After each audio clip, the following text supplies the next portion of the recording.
The Art of Seduction by Robert Greene. Picture this. It's 48 BC, and the most powerful man in the world, Julius Caesar, sits in a palace in Alexandria, Egypt. He's just conquered the region, but local politics are in chaos. The young queen, Cleopatra, has been exiled by her own brother. Suddenly, a guard announces that a Greek merchant has arrived with a gift for Caesar. Intrigued, Caesar allows him to enter. The merchant struggles in, carrying a large rolled-up carpet on his shoulders. He sets it down, undoes the ropes, and with a single flick of his wrists, unfurls it across the floor. But this is no ordinary carpet. From within its folds rises a woman, young, beautiful, and half-clothed. It's Cleopatra herself. She'd smuggled herself into the city, past her brother's guards, risking everything for this one moment. Everyone in the room freezes in stunned silence. Not just at her beauty, but at the sheer audacity, the theatricality of her arrival. She didn't just enter a room.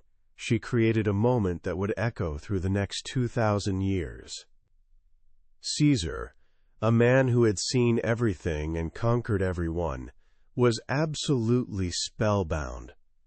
That very night, she became his lover, and in doing so, saved her kingdom. This wasn't just a clever trick. It was a masterclass in seduction. And here's what I want you to understand. This power, this ability to captivate and influence, isn't some mystical gift reserved for ancient queens or legendary lovers. It's a skill, it's an art form, and yes, it can be learned. We're diving into a book that's been called both dangerous and essential, The Art of Seduction by Robert Greene. Greene, who also wrote the monumental 48 Laws of Power, spent years studying the lives of history's greatest seducers, from Cleopatra and Casanova to John F. Kennedy and Josephine Bonaparte. What he discovered is fascinating. Seduction isn't about beauty, money, or romantic gestures. It's a game of psychology. It's about understanding the hidden desires, the unmet needs, and the secret weaknesses of others. In the next hour, I'm going to walk you through the core principles of this timeless art. And listen, this isn't just about romantic conquest. This is about persuasion in its highest form. It's about learning how to make people lower their defenses, how to draw them into your way of thinking, and how to make them want to do what you want them to do. Whether you're navigating your social life, your career, or your relationships, the lessons from this book will give you a profound advantage, because you'll finally understand the hidden language of human desire. So let's begin our journey into the subtle, elusive, and devastatingly effective form of power, the art of seduction. To understand the art of seduction, we have to go back to its origins. Robert Greene tells us that for thousands of years, power was mostly gained through brute force. Kings and emperors were merciless. In this world, no one was more powerless than women. They had no armies, no political standing, and were often treated as property. But they noticed a single weakness in men: their insatiable desire for pleasure, particularly for sex. A woman could toy with this desire, but it was temporary power. If she gave in, the man was back in control. If she refused, he could simply take what he wanted or look elsewhere. But a few brilliant women in history, women like Bathsheba, Helen of Troy, and the master of them all, Cleopatra, invented a new kind of power.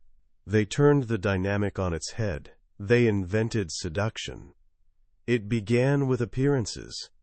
They would craft their image, not just to be beautiful, but to be otherworldly, like a goddess come to life. They learned to tease the male imagination, showing only glimpses of flesh, hinting at something more than just sex. They hinted at the chance to possess a fantasy. Once they had a man's interest, they wouldn't surrender. Instead, they would lure him away from his world of war and politics and into their world, a world of luxury, spectacle, and pleasure. Cleopatra took Julius Caesar on a trip down the Nile, surrounding him with such exotic beauty that Rome seemed a distant, boring memory. And just when the man felt he was about to conquer her, she would turn cold, indifferent. This withdrawal, this sudden emotional distance, would confuse him. It would make him anxious. He had tasted a pleasure he'd never known, and now it was gone. He would be forced into pursuit, doing anything to win back her favor. In the process, the most powerful men in the world, kings, generals, emperors, would become weak, emotional, and utterly enslaved. This is the essence of seduction. It's not about force, but about psychology. It's not direct, but indirect, and cunning. It's about creating patterns of hope and despair, pleasure and pain, until the target willingly surrenders. Seduction is the female form of warfare, and it's the ultimate form of power because the victim becomes a willing participant. They fall in love not just with you, but with the intoxicating feeling you create.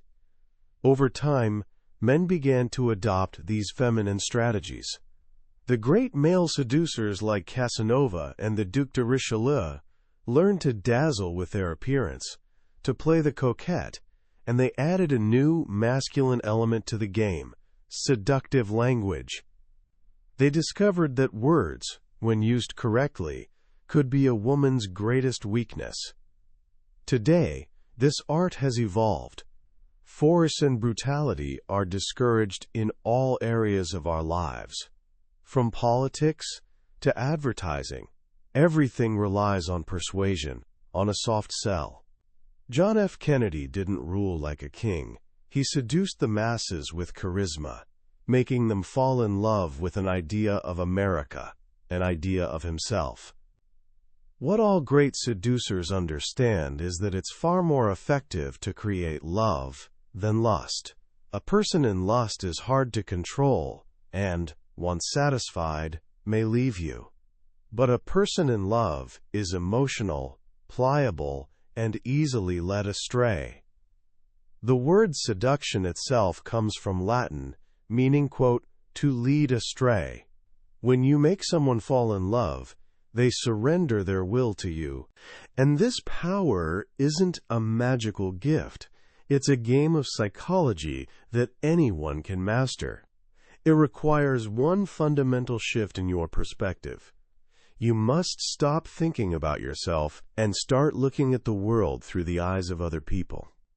Seducers are never self-absorbed. Their gaze is directed outward. When they meet someone, their first move is to get inside that person's skin, to see the world through their eyes. This isn't just about empathy. It's a strategic act. It allows them to gather valuable information, to learn what makes that person tick, what they lack, what they secretly desire. Armed with this knowledge, the seducer becomes a provider of pleasure. They understand that most people are weighed down by responsibilities and boredom. They're secretly dying for an escape, for adventure, for romance. A person who enters their life offering this cannot be resisted. This is why the first and most critical step in the entire process is to choose the right victim. You cannot seduce everyone. Happy, contented people are almost impossible to seduce because they have no void for you to fill. Your perfect target is someone who has an emptiness inside them, a lack. They're often isolated, unhappy, or bored. They yearn for something they cannot get on their own. Greene tells us there are 18 types of victims, each defined by what they're missing. There's the disappointed dreamer, who grew up with romantic fantasies from books and films, but found reality to be a crushing bore. Their relationships are dull. Their lives lack adventure. You can recognize them by their love for fantasy and their subtle air of disappointment. If you offer them a taste of the romance or adventure they crave, they'll follow you anywhere. But you must never let reality break the illusion. One moment of pettiness, and they're gone forever. Then there's the pampered royal. These are people who were spoiled as children. They were never taught to entertain themselves. Instead, they were surrounded by a parade of toys and pleasures. As adults, they're restless, moving from person to person, job to job, always searching for the next novelty to relieve their boredom. What they're really looking for is that parent figure who will spoil them all over again. To seduce this type, you must provide constant distraction and variety. Surround them with spectacle, new experiences, and endless pleasure. They'll grow dependent on you, but never talk about commitment.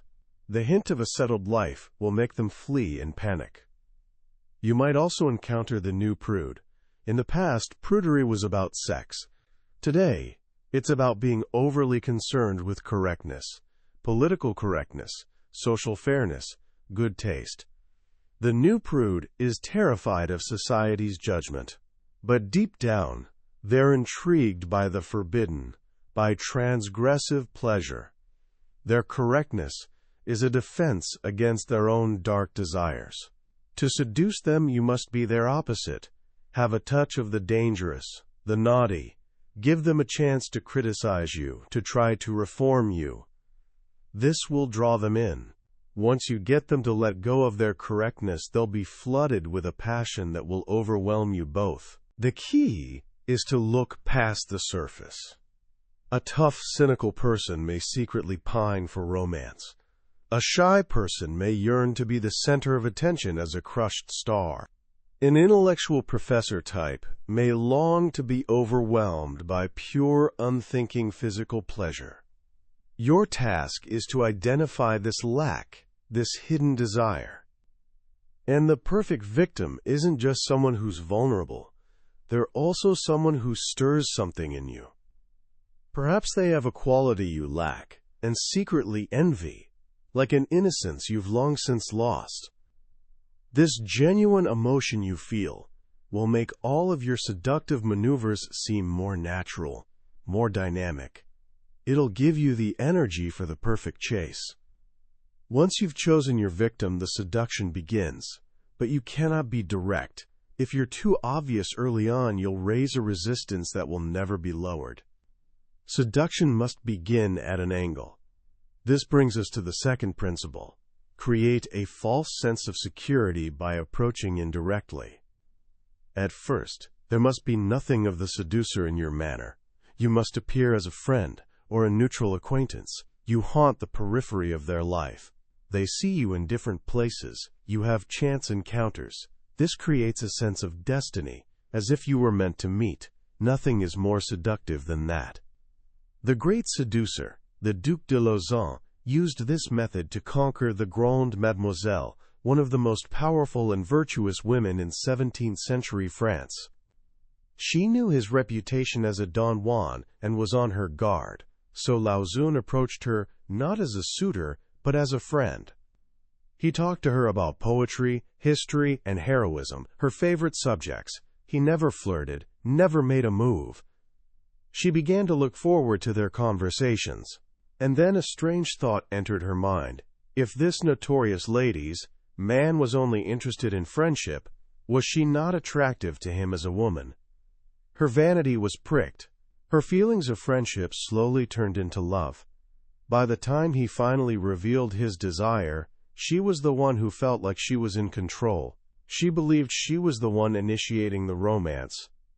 This is the power of the indirect approach. By becoming a friend first, you lower their defenses.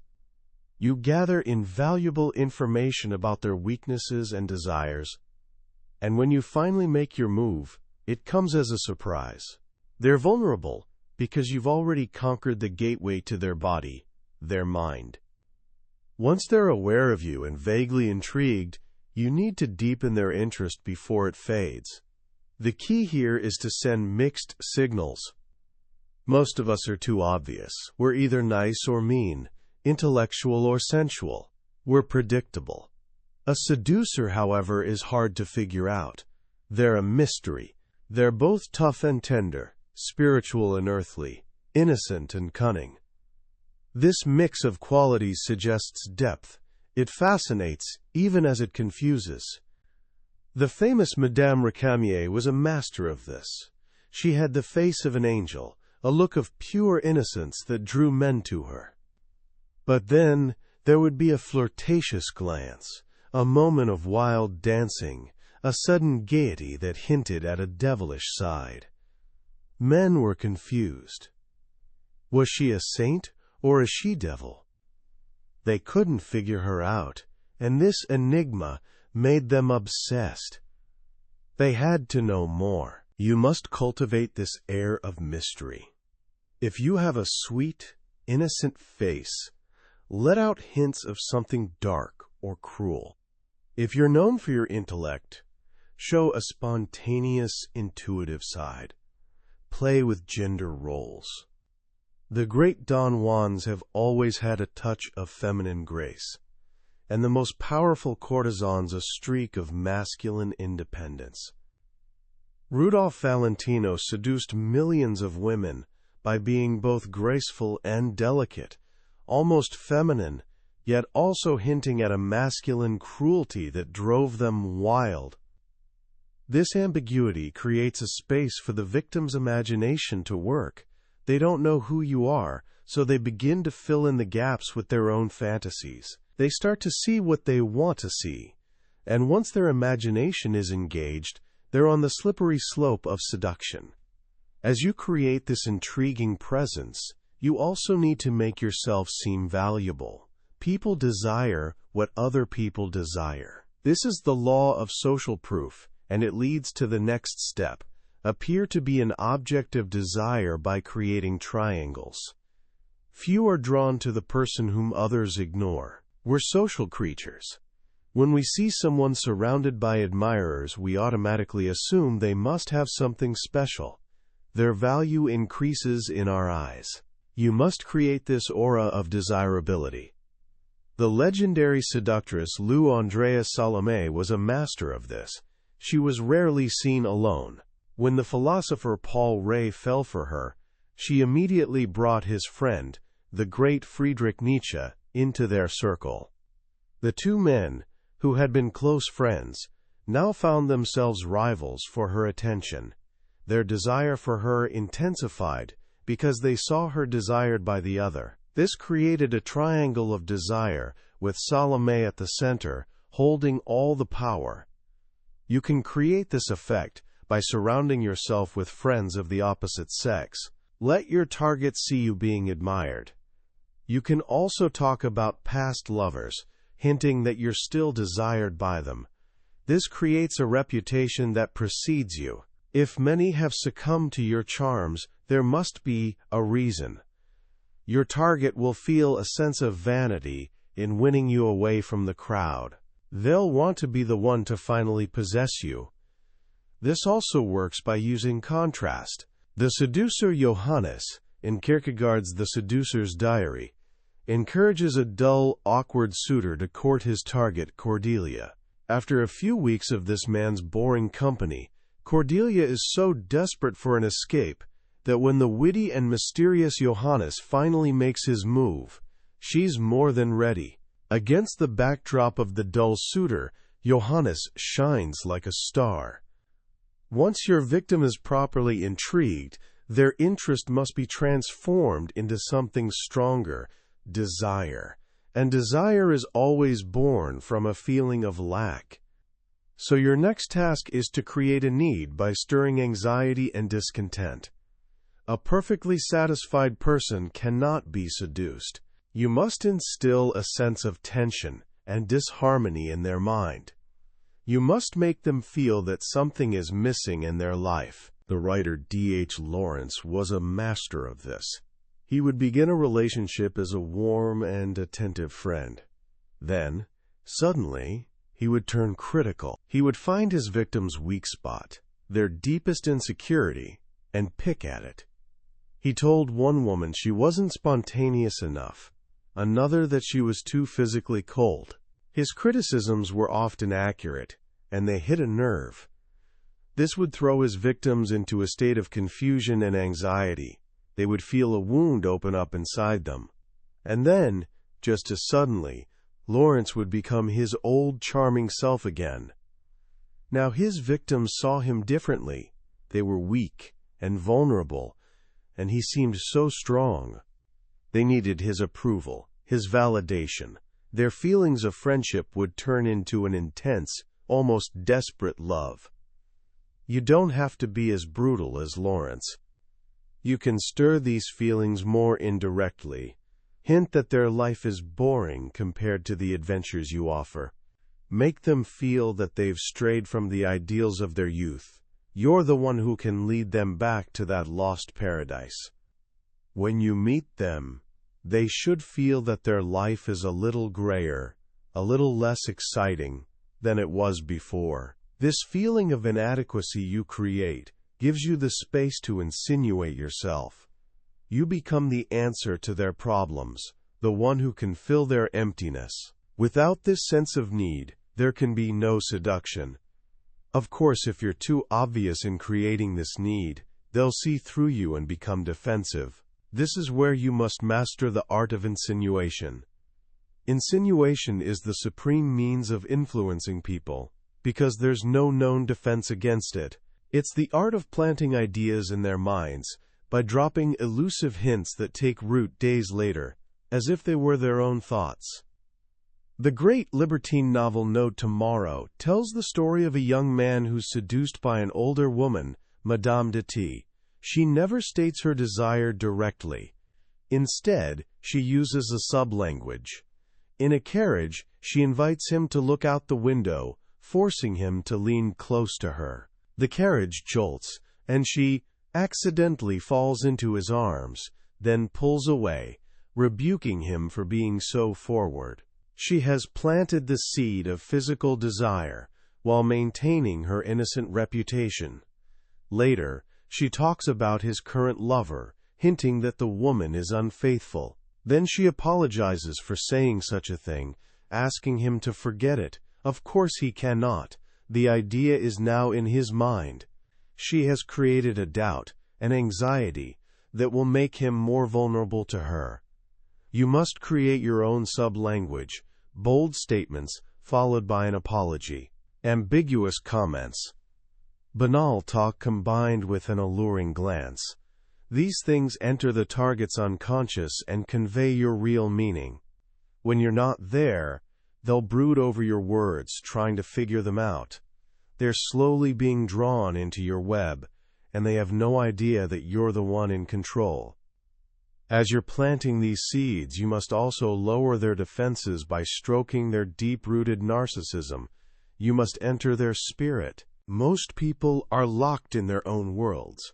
They're stubborn and hard to persuade because they're obsessed with their own tastes and opinions. The way to lure them out of their shell is to become a mirror image of them. Play by their rules. Enjoy what they enjoy. Adapt yourself to their moods. The Indonesian president Sukarno was a notorious Don Juan. When he decided to seduce the American journalist Cindy Adams, he didn't use his usual aggressive tactics. Instead, he mirrored her. She was a brassy, straight-talking woman, so he let her dominate him. She complained about her hotel room, and he dutifully fixed it. She demanded a private plane, and he gave it to her. He adopted her casual air, her playful banter. He even dyed his hair the same color as hers. Adams was completely disarmed. She believed she was the one in control, that this powerful world leader was her puppet. She failed to realize that by entering her spirit, he had lowered her defenses and made her completely vulnerable to his influence. She wrote a glowing autobiography for him, presenting him to the world as a lovable, charming man, exactly what he wanted. When you mirror people, you validate them. You make them feel that you understand them, that you share their values. Their habitual insecurity vanishes. Hypnotized by their own reflection, they relax and open up. Once their inner wall has crumbled, you can slowly turn the dynamic around. They've been so busy looking at themselves in the mirror you provided that they haven't noticed you've been leading them all along. Now, it's their turn to enter your spirit. At this point, your victims are intrigued, their desire is growing, and their defenses are down. They're thinking about you constantly. It's time to lead them deeper into your seduction. It's time to create temptation. Like the serpent tempting Eve with the promise of forbidden knowledge, you must awaken a desire in your targets that they cannot control. You must find their great weakness, that fantasy that has yet to be realized, and hint that you're the one who can lead them toward it. The key is to keep it vague. You're not making a concrete promise, you're dangling a prize before their eyes. If they're bored with their provincial life, you represent the allure of the city, of exotic travel. If they're trapped in a passionless relationship, you're the embodiment of romance and adventure. The story of Don Juan de Todelas and Cristeta shows this perfectly. Cristeta had been one of his many forgotten conquests. To seduce him again, she had to create an irresistible temptation. She knew his weakness. He desired what he could not have. So she created the illusion that she was married and wealthy. She became forbidden fruit. The thought of possessing her again, of stealing her away from another man, was a temptation he could not resist. He pursued her relentlessly, and in doing so fell completely into her trap. You must create this inner conflict in your target. There's excitement and interest, but you're unavailable. There's a barrier, a social obstacle, a personal loyalty, a psychological gap. This tension is what makes the temptation so powerful. They're grasping for something just out of reach, like Tantalus in the Greek myth, forever reaching for the fruit that hangs just above his head. And the more they pursue you, the more they feel they're the aggressor, and the more your seduction is perfectly disguised. By now, your victims are thoroughly intrigued, and their desire for you is growing, but their attachment is still weak. At any moment, they could turn back. The goal of this next phase is to lead them so far astray that retreat is no longer possible. You begin by keeping them in suspense. What comes next? The moment people feel they know what to expect from you, the spell is broken. You've become predictable, and predictability is the death of seduction. You must create suspense, a calculated surprise. The nun Matilda M. was a master of this. She seduced the great Casanova, a man who thought he'd seen it all, by constantly surprising him. First, she was a nun who wanted an affair. Then, she was an elegant woman of the world. Then, she was a libertine, dressed as a man. Each surprise kept Casanova off balance and quivering with anticipation. He never knew what she would do next, and this mystery deepened her spell over him. You must do the same. If your targets think you're shy, surprise them with a bold action. If they think you're romantic, show a cynical side. These surprises reveal new layers to your character. They make your victims think about you constantly, trying to figure you out. Their curiosity will lead them deeper into your web. As you're creating this suspense, you must also intoxicate them with language. This is where you use the demonic power of words to sow confusion. The goal of seductive language is not to communicate truth, but to create an effect. You must say what people want to hear, flatter their egos, comfort their insecurities. Envelop them in promises of a glorious future. The French general Charles de Gaulle was a master of this. When he faced a rebellious crowd in Algeria, he didn't argue with them. He told them, "I have understood you." The crowd heard what they wanted to hear, that he was on their side, and they were pacified. He filled their ears with vague but emotional words about glory and destiny, and they were mesmerized.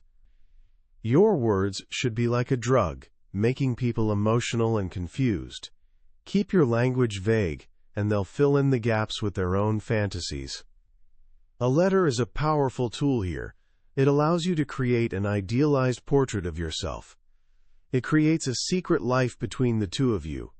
The poet Baudelaire seduced Madame Sabatier almost entirely through letters, filling her mind with such poetic and worshipful language that by the time he finally met her in person, she was already hopelessly in love. But lofty words can be suspicious. Why are you trying so hard? This is why you must also pay attention to detail.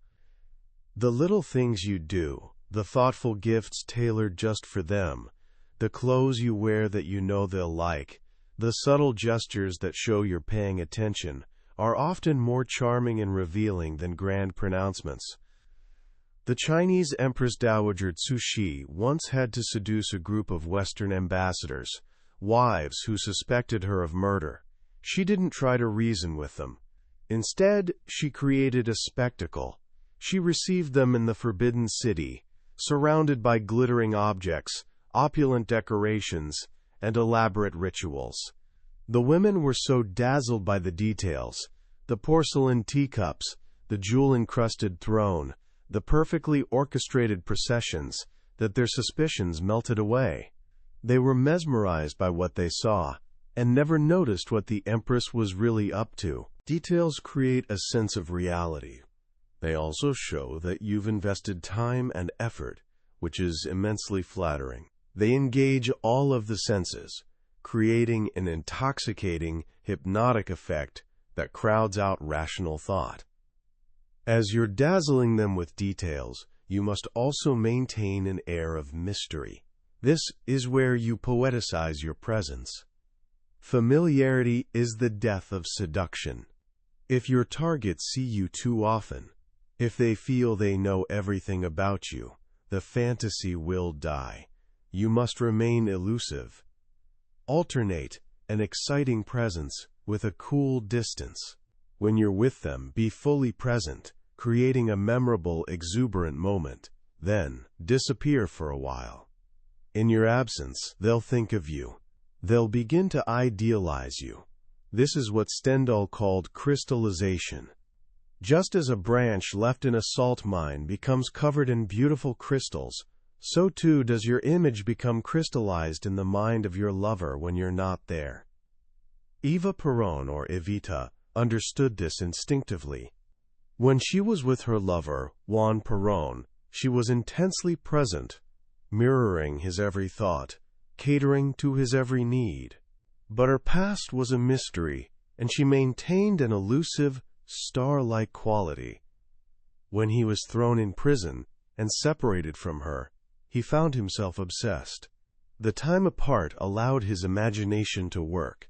He forgot her flaws and saw only a saint, a heroine. He poeticized her. You must associate yourself with poetic images. Create a shared experience, a concert, a walk in a beautiful place, so that when they think of you, they think of something elevated and beautiful. The more you figure in their minds, the more they'll envelop you in seductive fantasies. By now your targets are deeply under your spell, but they may still have some lingering suspicions. They may sense that you're maneuvering them. This is the moment to disarm through strategic weakness and vulnerability. The best way to cover your tracks is to make the other person feel superior and stronger. If you seem weak, vulnerable, and unable to control yourself, your actions will look more natural, less calculated. The great rake Valmont used this to seduce the virtuous Presidente de Tourvel. He knew she was on her guard against him, so he played the victim. He was overwhelmed by her goodness, he confessed. He was weak, emotional, and in desperate need of her guidance. He even cried. How could she suspect him of manipulation when he seemed so completely in her power? His apparent weakness disarmed her, and she fell into his trap, feeling a sense of pity and maternal protection that soon turned into love. A show of weakness, tears, shyness, a confession of some past sin, humanizes you. It lowers your target's defenses and makes them feel a comforting sense of superiority. They feel powerful in your presence, and that's an intoxicating feeling. You're playing the victim, but you're the one in control.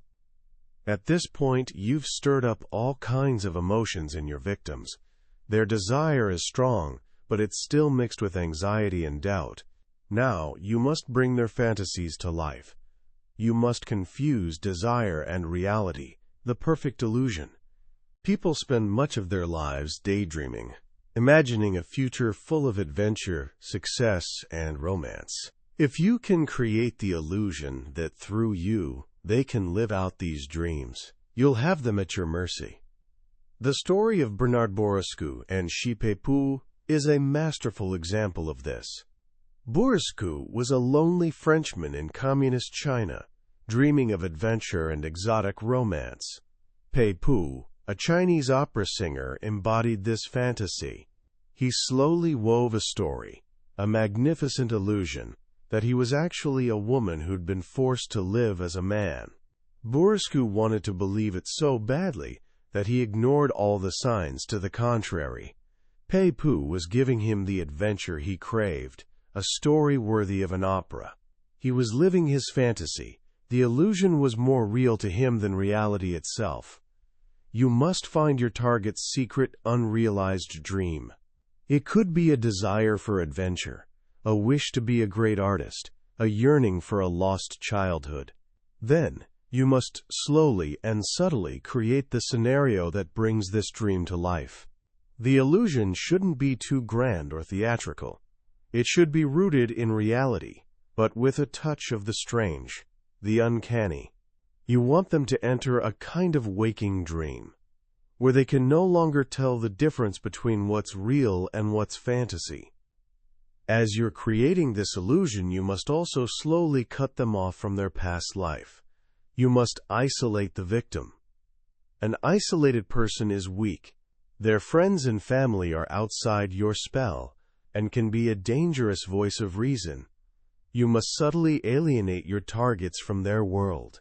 You can do this psychologically, by filling their minds so completely with thoughts of you that everything and everyone else fades into the background. Your constant, focused attention creates a kind of only you effect. You can also isolate them physically, take them on a journey away from their normal milieu.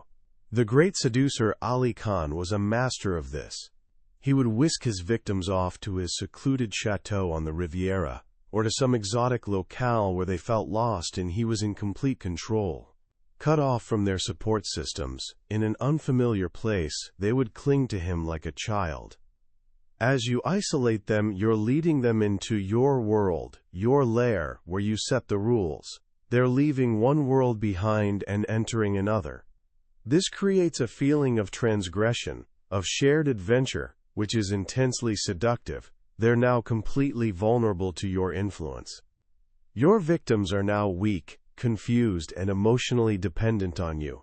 They're on the brink. This final phase of the seduction is about pushing them over the edge. You've been the aggressor for so long, they've become used to your constant attention. Now it's time to turn the tables. Give them space to fall. The pursuer is pursued. Take a step back. Show a touch of aloofness, a hint of boredom. Your withdrawal will trigger panic. Have they lost your interest? Was it something they did? They'll be filled with doubt and anxiety, and the only way to relieve this anxiety is to come after you, to possess you. The poet Baudelaire did this to Madame Sabatier. After years of anonymous, worshipful letters, he finally revealed his identity. She was ecstatic and invited him to her apartment, ready to consummate their love. But he was cold, distant, This threw her into a panic. She, who had always been the pursued, now became the pursuer.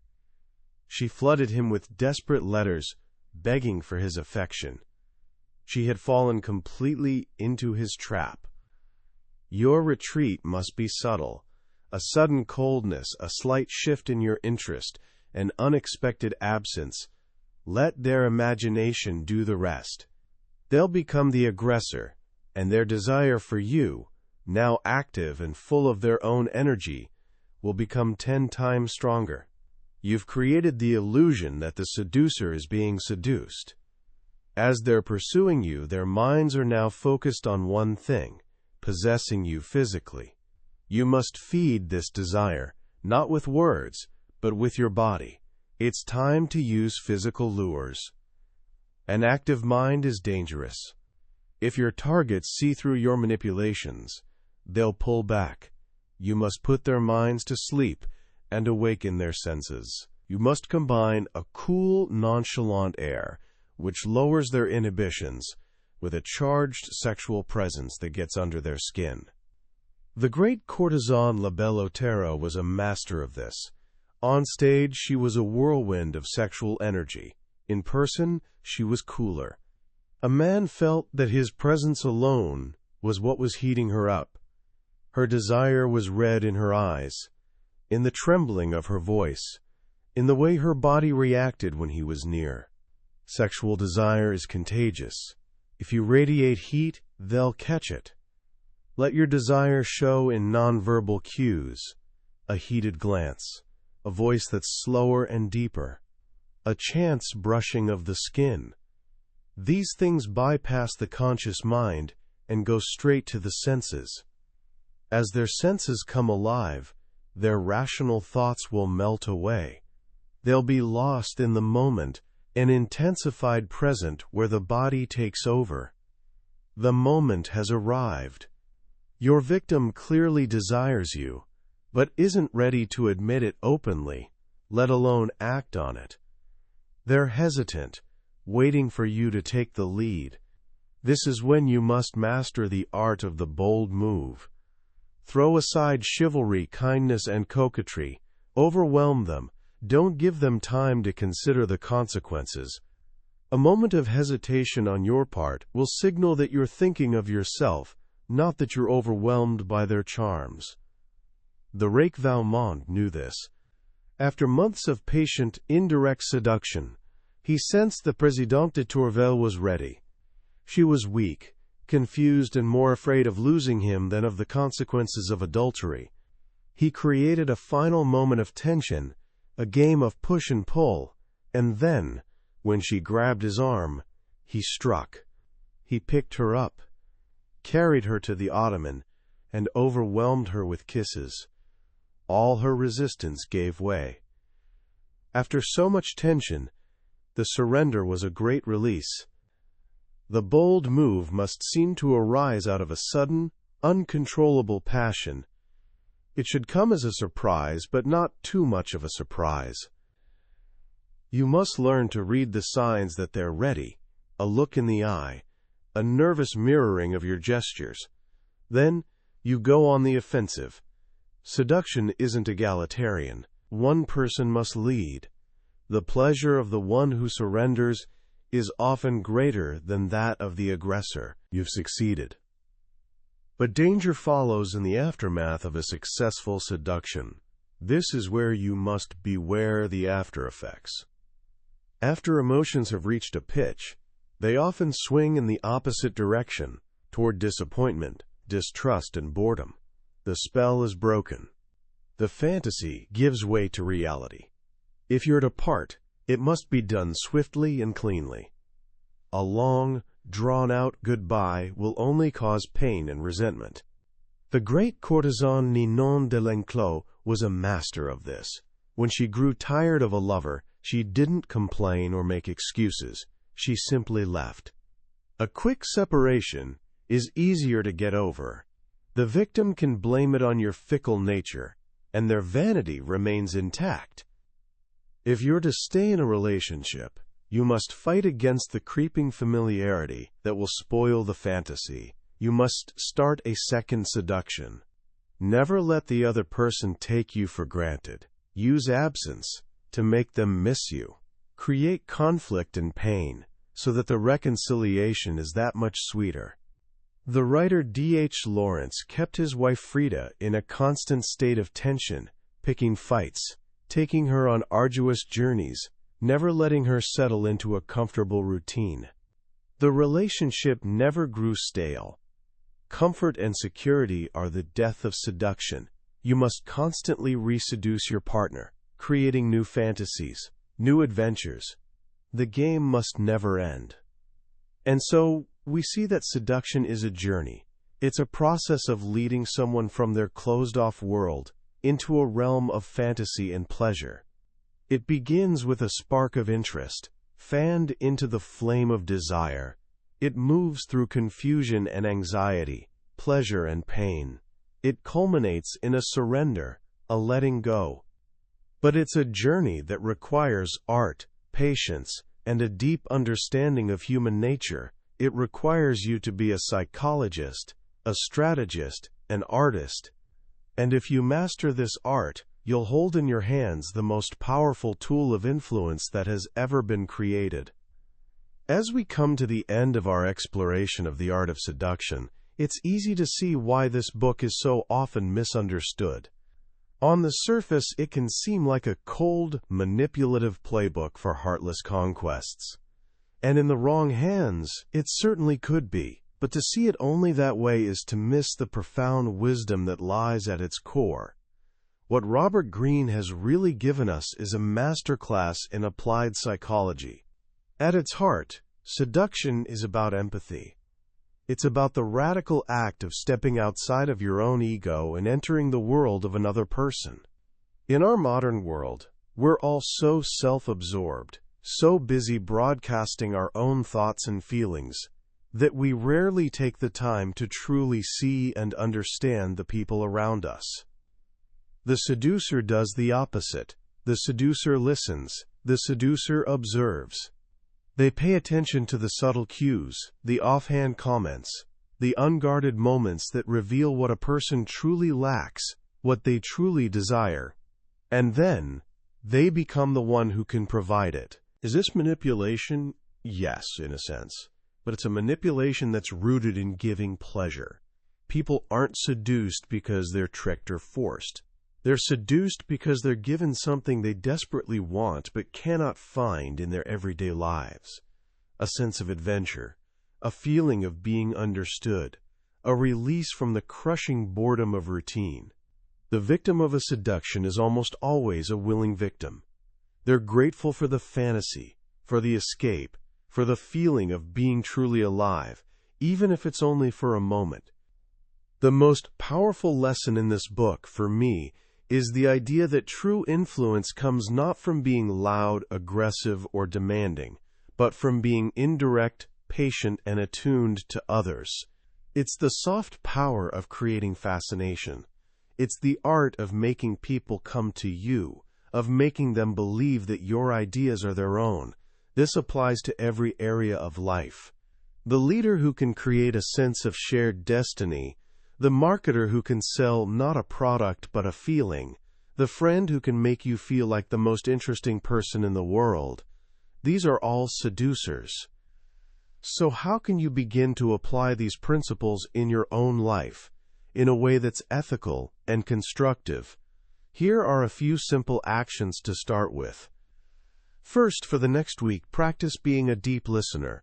In every conversation you have, resist the urge to talk about yourself. Instead, focus all of your attention on the other person. Ask them questions that get them to talk about their past, their dreams, their frustrations. Listen not just to their words, but to the emotions behind them. You'll be amazed at what people will reveal if you simply give them the space to do so. Second, practice the art of the indirect compliment. Instead of telling someone they're brilliant, find a way to show them. Quote something they said weeks ago, showing you were paying attention. Ask for their advice on a matter that you know is their area of expertise. This kind of validation is far more powerful than direct flattery. because it feels earned and sincere. And finally, identify your own seductive character type. Are you a natural with a childlike innocence, a rake with an infectious desire, a dandy with a mysterious ambiguity? We all have a latent seductive quality. The key is to recognize it, cultivate it, and amplify it. Seduction isn't about becoming someone you're not. It's about becoming more of who you are, in a more strategic and artful way. That was a deep dive into The Art of Seduction by Robert Greene. We've explored the grand strategies and the intricate psychology behind this powerful art form. But I'll be honest with you, a summary, no matter how detailed, can only be a map. The real journey happens when you explore the territory yourself.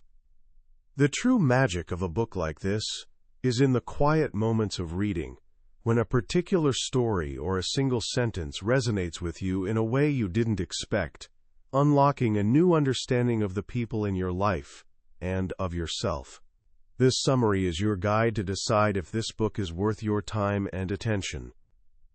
If anything we've discussed today has sparked your curiosity or opened your mind to a new way of thinking about influence, I encourage you to pick up a copy.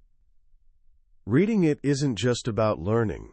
It's an experience that can genuinely change the way you navigate the world.